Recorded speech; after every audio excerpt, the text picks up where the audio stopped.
the pipe, the fiddle, and the dulcimer. There was once a youth named Petro who played the pipe, the fiddle, and the dulcimer equally well, and that was how he earned his living. For never was there a wedding he was not invited to. One day Petro took his pipe, fiddle, and dulcimer and set out to see the world and seek his fortune. He was on his way for 10 whole days when he came to a dark forest. He did not stop but walked on and soon lost his way.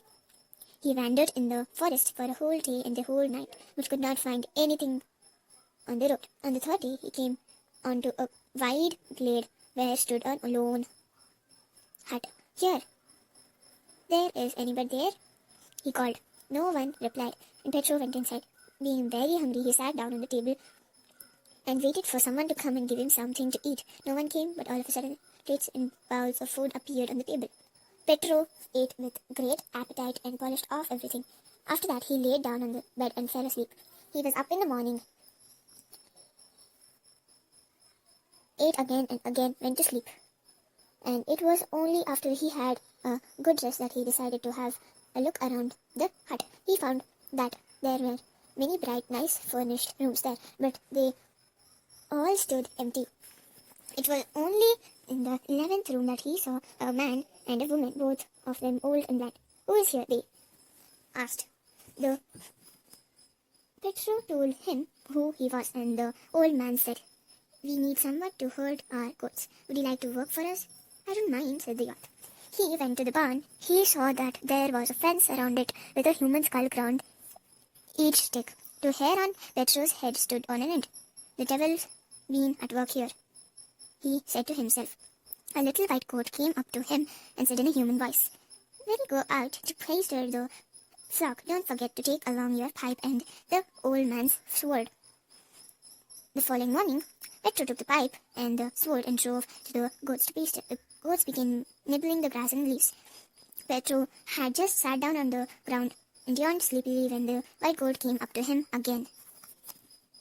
"Put your pipe to your lips, lad, and play for a evil dragon is coming this way," the white goat said. Petro put the pipe on his lips, and the leaves on the trees waved and shook in time to the music, and the goat began to dance. All of a sudden, a three-headed dragon came flying up. He too joined in the dancing. Petro wasted no time. He seized the sword he had with him, cut off all the 3 heads of the dragon, and stuffed them into a stack, and then sat down and yawned again. In the evening, when it was time to go home, he walked on ahead, and the goats followed him. He drove them into the yard, locked the fence gate, and taking the skulls that crowned them off the spikes, threw them into the loft. "Did I hear something fall?" "Yes," Petro replied. "I was out pasturing the goats, and 2 of them had a fight and broke their horns. So I brought the horns home and threw them into the loft." "You're done well," said the old man. On the following day, the little white goat again came to Petro and warned him to take his fiddle and sword along with him when he went to pasture the goats, for he would meet an evil dragon there who was even more fierce than the first one. "Thank you, my friend. I will do as you say," said Petro. He drove the flock to the pasture, and taking his fiddle, began to play, and the goats danced and droned in time to the music. Said the little white goat, "Play away, lad, for a 6-headed dragon is on his way." The dragon flew up, and he too wouldn't help but got into a dance. And Petro pulled out his sword and cut all of his 6 heads. He stuffed them into a sack and sat down and rested. In the evening, when it was time to go home, he went on ahead, and the goats followed. He locked them into the barn, and taking more of the skulls of the kids, threw them into the loft. "Did I hear something fall?" the old man asked. "The goats were fighting again and broke their horns, so I threw them into the loft," the young lad told him. "Maybe you did, and maybe you didn't," said the old man. The morning of the 3rd day arrived. The little goat came up to Petro again. "Take along the dulcimer and sword when you go out today," said he. Petro did as he said and drove the flock to the glade. He played the dulcimer, and the goats began dancing and romping out. "Play away, lad, play loud, for the 12-headed dragon is on his way here." All of a sudden, the air was rent by a great roar. The oldest dragon came flying.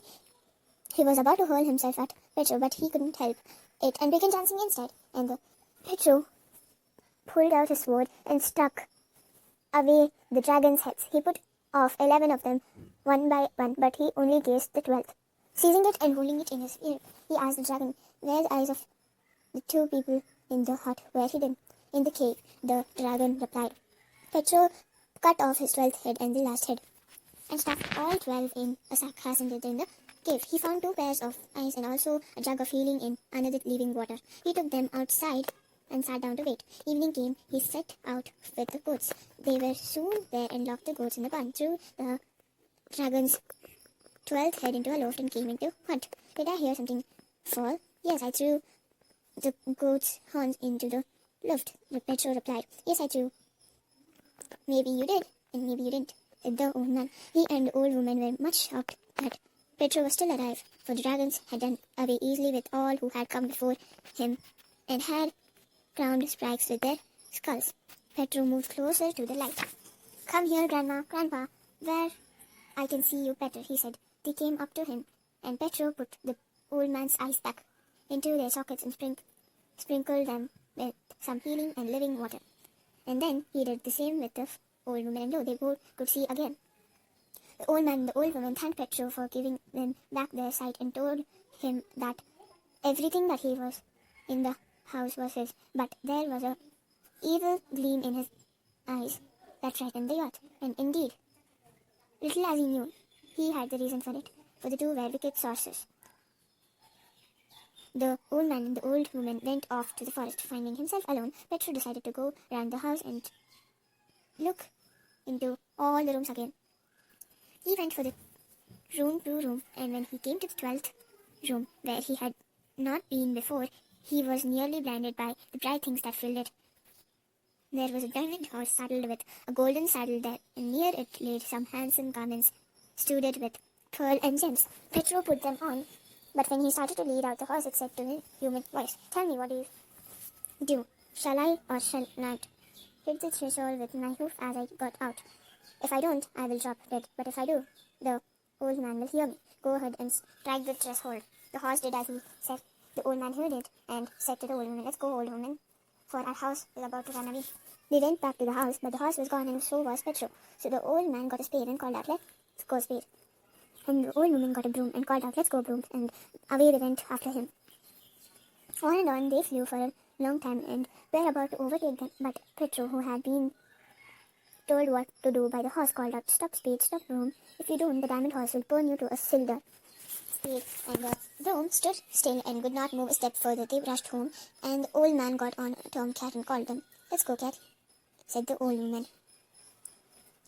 And the old man said, Let's go, cat, and all they went after Petro and the diamond horse.